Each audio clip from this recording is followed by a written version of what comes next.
The taxi pulled away, its tires crunching over the gravel of my own driveway, and I was alone. The sound faded, leaving only the whisper of the desert wind through the Palo Verde trees and a silence that felt accusing. I stood there, leaning heavily on the cane, the crinkle of my hospital discharge papers in my pocket a stark reminder of the fragile body I now inhabited. 21 days in the hospital had felt like an eternity, a hazy purgatory of fevered dreams and sterile smells. But I was home. Home. The two-story, classic-style house stood before me, bathed in the golden light of the late Arizona afternoon. Anthony and I had found it 30 years ago, a diamond in the rough, and we had patiently restored it, filling it with the echoes of our life together. The roses I'd planted decades ago, now looking a little wild and neglected, still tumbled along the walkway, their stubborn persistence a comfort. This was more than a structure of wood and stone, it was the archive of my life, the scuffs on the floor from Richard's tricycle, the mark on the doorframe charting his growth, the porch swing where Anthony and I would sip iced tea and watch the world go by. The front door opened before I could take a step. My son, Richard, stood in the doorway. My heart, so eager for the sight of him, did a painful little stutter. He wasn't smiling. His face, the face I had kissed 1,000 times to soothe childhood hurts, was set in an expression I'd never seen before, cold, distant, and resolutely grim. "Mom," he said, his voice flat, devoid of the warmth I craved. "You shouldn't have come. We were expecting you tomorrow." Behind him, I caught a flicker of movement in the living room. His wife, Veronica, and were those her parents? A cold dread, entirely separate from the persistent throb in my hip, began to uncoil in my stomach. "Richard, what's going on?" I asked, my voice raspy from the hospital's dry air.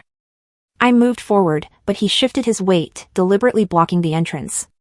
He took a breath, as if steeling himself for a difficult business meeting. "There's no easy way to say this. Things changed while you were in the hospital. This house is no longer yours. You have no place here. You'll have to find somewhere else to live." The words didn't make sense. They were like sounds in a foreign language, recognizable as speech but meaningless. I stared at him, my mind scrambling for purchase. "What are you talking about? This is my home. We made arrangements." It was then that Veronica appeared beside him, a vision of cool, blonde perfection. And on her ears, I saw them, my emerald earrings, Anthony's gift for our 25th anniversary. A hot spike of violation shot through me. "Isabella," she said, her voice dripping with a false sweetness I'd learned to decipher over the years. "We've already packed your personal belongings. They're in boxes in the garage. We can have them sent wherever you end up staying." From the shadows of my hallway, her parents emerged. Raymond Sterling, tall and silver-haired, with the perpetually arrogant posture of a man who believed the world owed him everything. Claudia, his wife, her face a mask of thinly veiled disdain for my quaint little house, the very house she now stood in as if she owned it. "I'm sorry it's come to this," Raymond said, not sounding sorry in the least. But Richard made the arrangements perfectly clear. "The house has been legally transferred." "Legally?" I managed to stammer, my grip tightening on the cane. "That's impossible. I never signed anything." Richard's face hardened, his jaw set. "The power of attorney, Mom. Remember those papers you signed before your surgery? For medical decisions? They included financial matters." The revelation hit me with the force of a physical blow. Yes, in the anxious fog before my operation, my son had handed me a stack of documents. "Just a formality, Mom," he'd said. "In case we need to make any decisions for you." Blindly, trustingly, I had scribbled my signature without reading past the first page. I had handed him the keys to my entire life. "You tricked me," I whispered. The words were hollow, pathetic things against the magnitude of this betrayal. "We're doing what's best for everyone," Veronica interjected smoothly. "This house is far too much for you to maintain on your own. Richard has been managing everything for years anyway." "Don't come here again," Richard finished, his voice firm, final. "We'll send your things. The decision is made." I stood there, a statue of devastation, leaning on my cane and staring at the stranger wearing my son's face. This was the boy I'd read bedtime stories to, the teenager I'd stayed up waiting for, the young man whose college tuition I'd paid for with extra shifts at the bank. Every sacrifice, every ounce of love I had poured into him, had led to this moment, standing on my own porch, being exiled by my own child. Something inside me broke then. But not in the way they might have expected. There were no tears, no pleas, no hysterics. Instead, a glacial clarity washed over me, freezing the hot agony of the wound. It was the same focused determination I had used in my decades as a bank compliance officer, a part of myself I had shelved in retirement. I looked at each of them in turn, my weak, manipulated son, his avaricious wife, her smug, predatory parents. I let the silence stretch, watching their confusion at my lack of reaction. "Enjoy it, then," I said, my voice eerily calm. "Enjoy everything." I turned my back on my home and my son, and I walked away. I limped toward the end of the driveway where, with a foresight I now saw as providential, I had asked the taxi to wait. As I settled into the worn vinyl seat, I pulled out my phone. I didn't call the police. Not yet. That would come later, on my terms. Instead, I sent a single, prearranged text message to my oldest friend, Gloria Evans. Plan B. The hotel room in downtown Phoenix was impersonal but clean, a sterile cocoon where I could gather the shattered pieces of myself. My hands trembled as I sat on the edge of the bed, the adrenaline finally receding, leaving me cold and hollow. Gloria arrived within the hour. 40 years of friendship had forged a bond stronger than steel.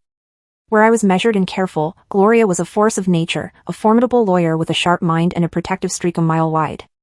She looked impeccable in her tailored suit, her silver hair in a severe bun, but her eyes blazed with a fury she could barely contain. "Those miserable, thieving vultures," she hissed, enveloping me in a careful hug. "Are you all right? Physically? Emotionally?" I attempted a smile. It felt like a crack in plaster. "I'm standing. That's something. The rest. I keep thinking I'll wake up and this will all be a nightmare from the fever." Gloria's expression softened for a moment before she snapped back into professional mode, opening her briefcase with practiced efficiency. "I've already started the process. The trust documentation Anthony set up is ironclad. That house transfer won't withstand legal scrutiny for a second." "How long?" I asked. "To undo this?" "A few weeks, maybe months if they fight dirty," she said. Then she paused, her face turning grave. "But Isabella, there's something else. Something I found while reviewing your accounts." She handed me a printed bank statement. My eyes, trained by decades in finance, immediately pinpointed the irregularities. 5 large transfers, totaling over $220,000, all made during the peak of my hospitalization, all sent to accounts I didn't recognize. All authorized with digital signatures that purported to be mine. While I was in the ICU, I whispered, the horror deepening, sinking its claws into me. "They didn't just take my house. They've been draining my life savings." "It gets worse," Gloria continued, her voice low. "My assistant did some digging on the Sterlings. Their real estate consulting business in Dallas has a trail of complaints that were mysteriously dropped. And Veronica's resume shows she worked at 3 different mortgage companies that all collapsed under regulatory violations." The pieces clicked into place with a chilling finality. "They're running a fraud operation." Gloria nodded. "And they've been planning this for months. Your hospitalization was the perfect opportunity to accelerate their timeline." Memories from the past year reassembled themselves in a new, sinister light: Veronica's sudden, intense interest in my finances, Richard's seemingly casual questions about my bank contacts and passwords. The foundation for this betrayal had been laid long before my hip ever gave out. "Richard," I said, his name a sob caught in my throat. "Do you think he knows what they're really doing?" Gloria's silence was answer enough. "I taught him better than that," I murmured, the words meant to convince myself. "His father taught him better," Gloria replied softly. "But people change, Isabella, especially when money whispers in their ear. The question is, what do you want to do about it?" I closed my eyes. I saw Anthony's face, beaming with pride the day we finished restoring the porch. I felt the ghost of Richard's small hand in mine. I saw the cold dismissal on my own doorstep. When I opened my eyes, the last vestiges of the helpless old woman they thought I was had vanished. "Everything," I said, my voice steady and cold. "I want to do everything possible to take back what's mine and make them face the consequences. Everyone. Even Richard." Gloria's eyebrow arched slightly. "No maternal protection clause?" "He made his choice," I said, the truth of it a sharp, clean cut. "If he's involved in something illegal, he deserves what's coming." A slow, predatory smile touched Gloria's lips. "Good. Then we have to be smart. I have contacts in the FBI's Financial Crimes Unit who would be very interested in this. I have contacts too, I said, my mind already racing, pulling my professional self back to the surface. But we don't move yet. They think I'm defeated. A helpless, heartbroken old woman who will just fade away. That perception is our greatest advantage. I pulled out my old black notebook, the one I'd used throughout my banking career. First, we document everything. Every withdrawal, every forged signature, every lie. We follow the money. If they're running a scam, there will be a pattern. And then? Gloria asked, her eyes gleaming. And then, I said, a cold determination settling in my bones, we spring the trap when they least expect it. Over the next few days, from our new base in an extended stay suite paid for with cash, we unraveled their entire scheme. It was bigger, far bigger, than I had imagined. You have to see this, Gloria said, sliding her laptop toward me. On the screen were property records from my neighborhood. The Miller family, 2 doors down, had sold their home 3 months ago. The buyer, Sterling Investment Properties, LLC. So had the Hendersons across the street. The retired couple on the corner had their house under contract. They're buying up the whole block, I breathed. Gloria pulled up a zoning request filed with the city. They've submitted a proposal to change the zoning from single-family residential to mixed-use commercial. Isabella, our neighborhood is on the edge of downtown's expansion. If this goes through, the property values would triple. We're talking about a profit of $15 to $20 million. The sheer audacity of it took my breath away. They weren't just stealing my house, they were using it as a headquarters to orchestrate the destruction of my entire community. They were planning to prey on my neighbors, the people who had brought me casseroles when Anthony died, who had watched Richard grow up. And they were using my money, my hard-earned reputation, to fund it all. The final, devastating blow came when Gloria showed me security footage from my own bank. There was Richard, with Veronica, accessing my safe deposit box using the power of attorney, while I lay sedated in the ICU. They had taken the original deed, the trust papers, everything. But the most chilling evidence was a chain of emails Gloria's SEC contacts had provided. The Sterlings had been discussing the plan for 8 months. And in one, they referenced me, mother unlikely to fully recover from scheduled surgery. Accelerated timeline. My hip replacement hadn't been an emergency. It had been scheduled for months. They weren't just taking advantage of my vulnerability, they had been counting on it, waiting for it. Any last, fragile hope that Richard was an unwitting pawn evaporated. He knew enough. He knew they were planning to seize my assets while I was down. The pain of that certainty was more excruciating than any surgical incision. What do you want to do? Gloria asked, her voice gentle but firm. I looked out the window at the Phoenix skyline, my reflection a pale ghost against the glittering city. I want justice, I said. Not just for me. For everyone they've cheated and everyone they plan to cheat. And I want my house back. Then it's time, Gloria said. A week after my eviction, I found myself walking slowly down my own street, the cane in my hand now a prop in my performance of fragility. I was dressed not as a victim, but as the banking professional I had been, a crisp gray pantsuit, discreet jewelry. I was not broken. I was a weapon. Using the old side kitchen door, the one Richard had used as a teenager to sneak back in, the one I'd forgotten to lock in my pre-surgery haste, I slipped silently back into my home. The air smelled wrong, of foreign perfumes and ambition. I followed the sound of voices to my study. The door was ajar. Peering in, I saw Raymond Sterling seated behind Anthony's desk, holding court with a man I didn't recognize. The closing with the Millers is Friday, Raymond was saying. Once that's done, we control 40% of the block. And the Henderson property? The other man asked. Already in hand. We used Mrs. Hayes's banking credentials to secure the financing. Clean as a whistle. My blood ran cold. They were using my name, my financial history, to perpetrate their fraud. It was exactly what we needed. I activated the recorder on my phone and pushed the door open. The room froze. Raymond's face cycled from shock to fury. Isabella! How did you get in? Through the door, I said calmly. The same door to the house that still legally belongs to me. I walked to the filing cabinet. I just came for some personal papers. And to ask you about the Henderson property financing. Using my data. The color drained from his face. I don't know what you're talking about. Your hospitalization has confused you. I smiled, a cold, brittle thing. My mind has never been clearer.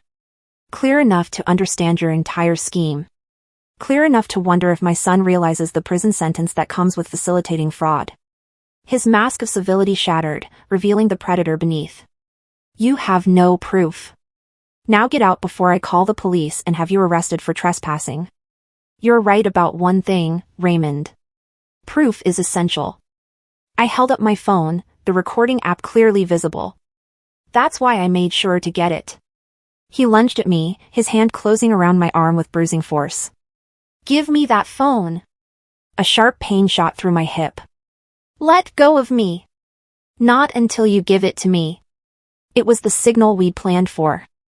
I pressed the panic button on my phone. Moments later, the front door burst open. FBI. Hands where we can see them. Agents Rios and Callahan swarmed in. As they restrained a sputtering Raymond, Agent Rios turned to me. Mrs. Hayes, are you all right? I leaned against the doorframe, my heart pounding, but my voice steady. I'm fine. And I believe I have something you'll find very interesting. The aftermath was a whirlwind of stark interview rooms, search warrants, and legal proceedings.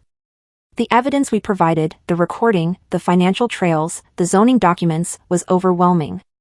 The night they executed the warrant on my house, I watched from an unmarked car across the street. I saw the confusion and then the sheer terror on Veronica's face as agents led her away in handcuffs. I saw Richard on the porch, his world collapsing around him, his eyes finding mine across the distance with a look of utter horror. When he realized I was not a fellow victim, but the architect of their downfall, the betrayal in his gaze was a twisted mirror of my own. Mom, he cried out as I turned to leave. What have you done? I stopped and looked back at the son I no longer knew. What you should have done, Richard. The right thing. His final, pleading question echoed the one I'd faced weeks before. Where am I supposed to go now? I didn't have an answer for him. Some betrayals carve chasms too deep to cross. Months later, the legal battles are largely over. The Sterlings accepted lengthy plea deals for fraud, conspiracy, and elder abuse. The most monstrous revelation, that they had conspired with a corrupt nurse to deliberately prolong my hospitalization and had even taken out a life insurance policy on me, secured them decades behind bars. My home is mine again. Every trace of the Sterlings has been scrubbed away. The roses are blooming, pruned and loved back to health. The neighborhood is safe. Today, I sit in Anthony's study, the desk once again facing the garden window, as it should. I'm drafting a proposal to expand the medical research foundation he founded, adding a new division dedicated to elder protection and fraud prevention. My pain will become a shield for others. I still receive letters from Richard. He's serving his time, a reduced sentence for his cooperation. He speaks of remorse, of rehabilitation. I read them, and I feel a complicated ache, a mix of sorrow, residual anger, and a faint, fragile ember of something that might one day be understanding, if not forgiveness. He asked me once if I could ever forgive him. I told him I didn't know. Forgiveness isn't a single act, it's a road one walks, and I am still on that path, one slow, deliberate step at a time. The doorbell rings. It's my new neighbor, Eleanor, holding a basket of fresh lemons from her tree. We have plans to go to a concert this weekend. The community around me has tightened, strengthened by the very crisis that was meant to destroy it. As I stand in the doorway, the setting sun washing my home in a warm, golden light, I understand that the woman who was betrayed on this porch is not the same woman who stands here now. That woman was defined by her past. I am defined by my resilience. The wicked have been unmasked and punished. And in the quiet justice of this reclaimed home, I have finally found my peace.